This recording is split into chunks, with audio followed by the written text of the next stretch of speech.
All right, so there was an America before 9/11, and there's an America after 9/11. And these children grew up in a time after 9/11. They don't know what it was like to grow up before those attacks. It was a different country, it was a different culture, it was a different people. Something tragic and profound happened on that day that's hard to articulate, but it changed us forever. Nice and comfortable, clear sky out there, sky brightening, brilliant looking Tuesday. Thousands of New York City voters are expected to cast their ballots today in the primaries. It's 6 a.m., and voters are trickling in to cast their ballots in a crowded and heated Democratic mayoral primary. So, Ozzy, what stories do you hear from your parents about 9/11? I think at this time period when 9/11 happened, my mom was in the Navy at that time, and I'm pretty sure she said, told me stories about how everybody was reacting, like scared and frightened about what was happening on that day. Good time to get out to the polls and vote. A stop on the way to work for many New Yorkers in Lower Manhattan. 300 miles away, hijackers Mohammed Atta and Abdulaziz Alamari have cleared security at Portland International Airport in Maine. 17 other hijackers will pass through Logan, Newark, and Dulles airports over the next 90 minutes. Atta and Alamari take a short commuter flight to Boston, where they board American Airlines Flight 11.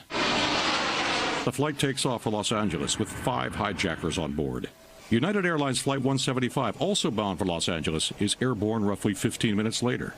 Moments later, a flight attendant on board Flight 11 makes an alarming call to her airline. I don't know. I think we're getting hijacked. We can't get the cockpit. The door won't open. As a history teacher, why is it important for students to know this information?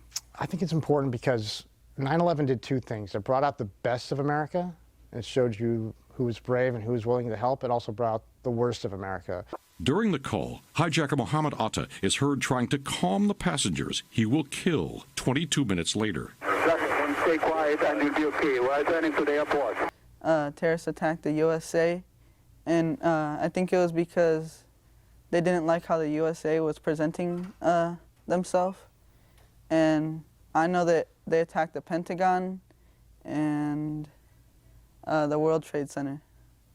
And I know that was on September 11, 2001. Apparently, a plane has just crashed into the World Trade Center here in New York City. At 8:46 a.m., American Airlines Flight 11 crashes into One World Trade Center, instantly killing hundreds and trapping hundreds more above the 91st floor.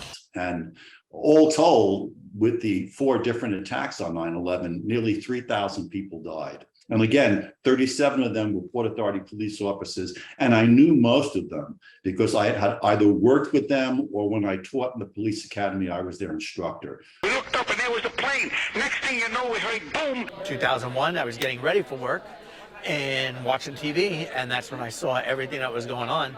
And at first it was just, some news stuff, and then I realized this is not good. On 9/11, I was home, and my wife woke me up and said, the World Trade Center has been hit by airplane.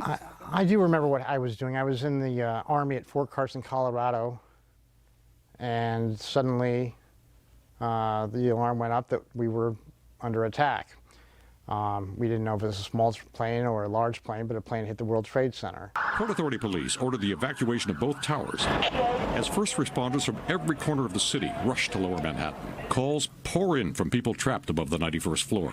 It was just a very shocking day. That whole day, we were glued to the television like everybody else, and it wasn't until 11 o'clock at night, when every single TV channel was still covering the attack, and when I was by myself, that was the first time that I sat there watching the news and I cried. By now, passengers on United 175 know they're under attack. Is he descending to the building also? He's descending really quick too, yeah. Another one just hit the building. Wow. Another one hit it hard. So the stories that I hear from my parents are just like how hard it was for Americans after that and how scary it was for all the Americans that witnessed that on TV. And it was just overall, for my parents at least, just kind of frightening. Well said. At 9:03 a.m., United 175 strikes the South Tower of the World Trade Center. You can see that we've just had another explosion. Both of them now appear to be on fire. Oh, another one just hit. I've never seen any. It looks like a movie. I saw a large plane, like a jet, go immediately headed directly into the World Trade Center. It just flew into it. All that we know right now is that 2 airplanes struck the 2 large towers of the World Trade Center. President George Bush is told of the second crash while visiting with children at an elementary school in Sarasota, Florida. Today, we've had a national tragedy. Terrorism against our nation will not stand. All day long, I was in shock. I was just trying to absorb all the information. But that night, by myself, at 11 o'clock at night, exhausted, I realized what this meant. And I was afraid for my country. I was afraid for my fellow soldiers.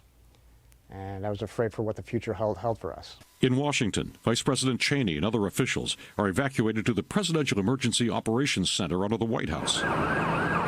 1 minute later, American Airlines Flight 77 crashes into the Pentagon. You are looking at live pictures of what appears to be an attack on the Pentagon.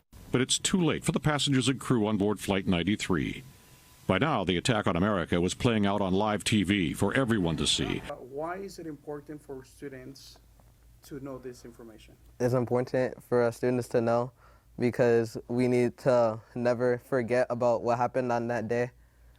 It's important because history is a reminder to us.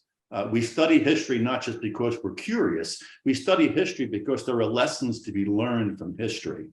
At 9:59, as the passengers on Flight 93 formulate a plan to seize control from the hijackers, the South Tower collapses.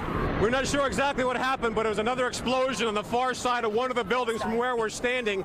4 minutes later, Flight 93 crashes into a field near the town of Shanksville, Pennsylvania, after passengers and crew members heroically storm the cockpit, preventing a second attack on the nation's capital.